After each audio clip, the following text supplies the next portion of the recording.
लोकसभा चुनाव के परिणाम आने के बाद अब विधानसभा चुनाव को लेकर कांग्रेस और बीजेपी खेमे में रणनीति बनना शुरू हो गई है। ऐसे में आज हमारे साथ स्टूडियो में मौजूद है महाराष्ट्र युवक कांग्रेस के सचिव सहदेव गोसावी। सहदेव जी, आपका बहुत बहुत स्वागत। शुरुआत तो मैं यही से करूंगा कि आप पूर्व नागपुर से अपनी दावेदारी पेश कर रहे हो, आने वाले विधानसभा चुनाव को लेकर किन मुद्दों को लेकर जनता के बीच जाओगे?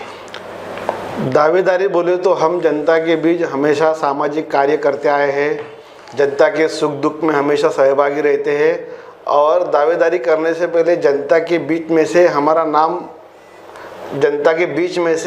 नाम हमेशा पार्टी के हमारे वरिष्ठों की तरफ जाता है। और एक गरीब साधारण परिवार से आए हुए बच्चे ने विधानसभा की दावेदारी क्यों न मांगना चाहिए, क्योंकि आज जनता को लगता है कि सहदेव गोसावी जैसे अगर एक दमदार युवा और क्रांतिकारी लड़का जो हमेशा अपने आंदोलन की वजह से पूर्व नागपुर में चर्चा में रहता है, उस लड़के ने विधायक के रूप में, आमदार के रूप में, एमएलए के रूप में पूर्व नागपुर में काम करने की उनको चांस मौका देना चाहिए। क्या लगता है, जिस तरीके से आप अभी दावेदारी पेश कर रहे हो, आप युवक कांग्रेस से आते हो, युवा उम्मीदवार बोलकर आप कांग्रेस की सीट से अपनी दावेदारी मांग रहे हो, किन किन ऐसे कौन से मुद्दे हैं जो पूर्व नागपुर में अधूरे हैं जिसे आप पूरा करना चाहते हो? देखिए, नागपुर शहर में आज सबसे अगर बेरोजगारी की समस्या आप देखी जाए तो पूर्व नागपुर में है। उसके बाद में स्वास्थ्य और शिक्षा, इसके पहले भी कई बार मैं बोल चुका हूँ कि जो जिस हिसाब से लोगों को स्वास्थ्य मिलना चाहिए, आज अगर किसी भी तरह से बीमारी होती है तो आप मेडिकल की हालत देखो, पूरे शहर में मेवा और मेडिकल दो ही एकमात्र ऐसे सरकारी अस्पताल है जहाँ पे लोगों को स्वास्थ्य अच्छी तरह से नहीं मिल पा रहा है। तो ऐसी हालत में अगर मैं विधायक के रूप में अगर पूर्व नागपुर से चुन के आता हूँ तो मैं सबसे पहले नागपुर में ऐसा एक सरकारी अस्पताल बनाऊंगा जिसमें हर गरीब को, अमीर को, गरीब को, हर किसी को एकदम फ्री निःशुल्क दवाओं के साथ उसका इलाज मुफ्त होना चाहिए। जी। दूसरा एक ऐसा है कि शिक्षा, आज देखिए शिक्षा इतना महंगा हो गया है कि कई स्कूल में इतनी महंगी शिक्षा हो गई है, लाखों करोड़ों रुपए सिर्फ शिक्षा के नाम पे वसूले जा रहे हैं। उसके बाद में ट्यूशन के नाम पे हजारों रुपए, लाखों रुपए वसूले जा रहे हैं।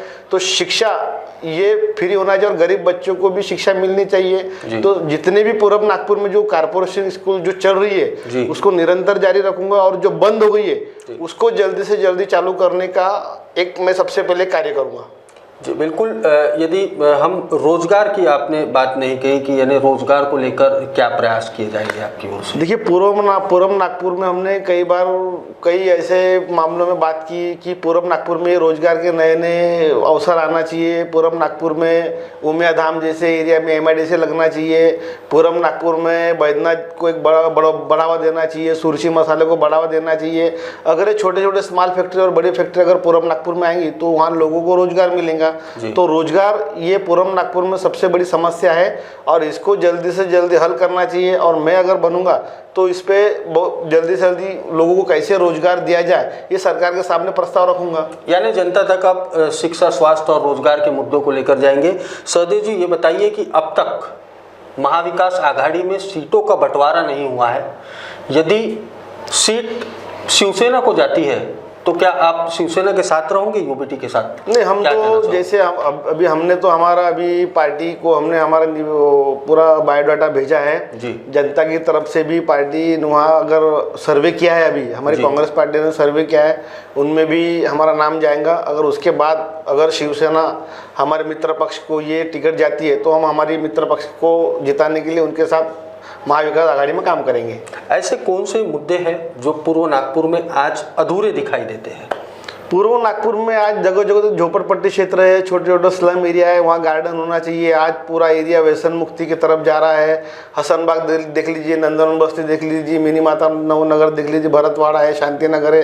क्राइम दिन ब दिन बढ़ते जा रहा है। आप दिन पेपर उठा के पढ़ो तो मर्डर, बलात्कार, ये सब चीज़ें हो रही है। तो ऐसे युवाओं को अच्छे मार्ग पे लाने के लिए सरकार ने ठोस कदम उठाना चाहिए। हमारे कृष्णा जी खोपड़े तो इस सब चीज़ों पे अनजान है, उनको तो कोई लेन देन ही नहीं है। तो हमने विकास के साथ साथ लोगों को अच्छा मार्ग और अच्छा रास्ता दिखाना चाहिए, जैसे कि युवा अपने घर परिवार पे ध्यान दे और अपने माँ बाप बच्चों को पालन पोषण करे और क्रिमिनल दुनिया से दूर रहे। जी जी, क्या कहना चाहूँगे जिस तरीके से यदि आपने बताई क्रिमिनल की बात, आपराधिक तत्वों का वहाँ पर जमावड़ा लगे रहता है, पूर्व नागपुर में नए व्यसन मुक्ति की ओर जो युवा पीढ़ी है वो लगातार बढ़ रही है।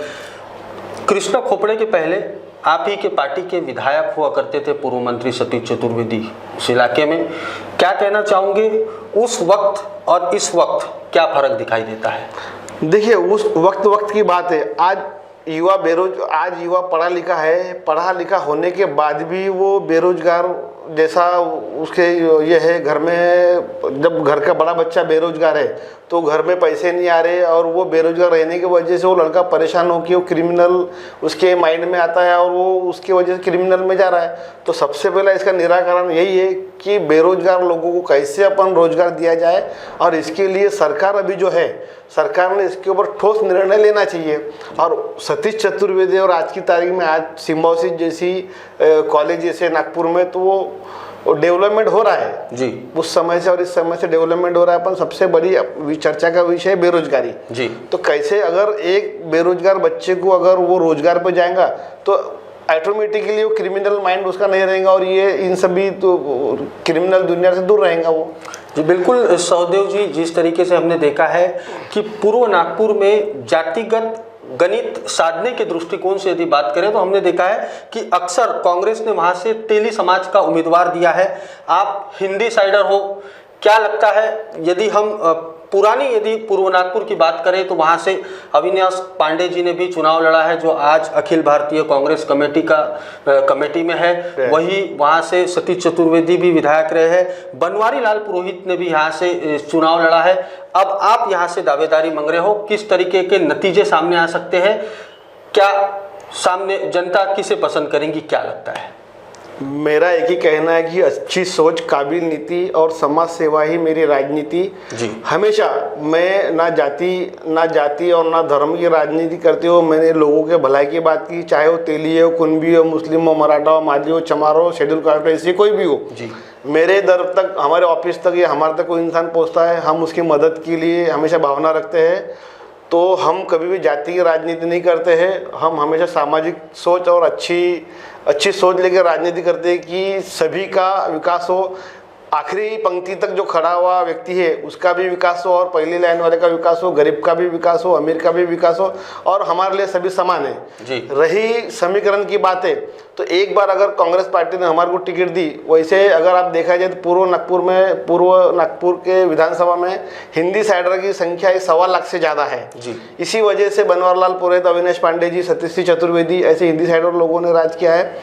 और तो वो आने वाला वक्त ही बताएं कि तेली कुनबी जाति ये राजनीति न करते हुए आप सामाजिक सोच वाले राजनीति करिए।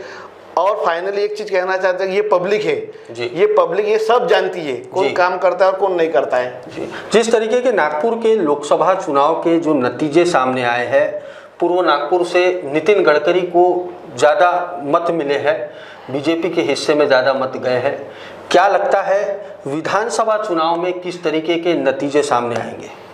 देखिए, नितिन जी गडकरी एक विकास पुरुष है और उन्होंने पूरे शहर में जिस हिसाब से काम किया, डेवलपमेंट किया है, इसलिए जनता ने नितिन गडकरी को वोट दिया है जी। कृष्णा खोपड़े को नहीं, नितिन गडकरी को वोट दिया है। पूरे शहर से नितिन गडकरी को वोट गए, पूर्व नागपुर से कुछ मात्रा में ज़्यादा, कि नितिन गडकरी हर व्यक्ति को संभाल के लेके चलते हैं और हर कोई इंसान नितिन गडकरी की इज्जत करता है, इसलिए नितिन गडकरी ने वहाँ से हासिल किया। बाकी आज कृष्णा खोपड़े की हालत देखिए, डावाडोले, और कृष्णा खोपड़े आज चिंतित है कि सहदेव गोसावी जैसे युवा कार्यकर्ता को अगर कांग्रेस टिकट दे दी तो उनकी हार निश्चित है जी। बिल्कुल, जिस तरीके से हमने देखा है, एक आखिरी सवाल सहदेव जी आपसे कि महायुति महाराष्ट्र में जिस तरीके से लाडली बहना मुख्यमंत्री योजना शुरू की है, क्या लगता है विधानसभा चुनाव पर इसका कितना असर देखने को मिलेगा? कोई असर नहीं मिलेगा, क्योंकि जनता होशियार है। जनता को पता है कि अभी हाल ही में 1.5-2 महीने के अंदर आचार संहिता लगने वाली, अगले 3 महीनों में इलेक्शन है और इलेक्शन के लिए एक प्रोपेगेंडा है। इससे जनता के ऊपर कोई फर्क नहीं पड़ने वाला और कांग्रेस और हमारे महाविकास आघाड़ी के लिए कोई नुकसान नहीं होने वाला है, ये स्पष्ट है। और आप जनता में सर्वे करेंगे तो जनता के बीच आपको पता चल जाएगा जी। बात करने के लिए बहुत बहुत धन्यवाद। इस कार्यक्रम में मुझे यानी पारस को दीजिए इजाज़त। नमस्कार।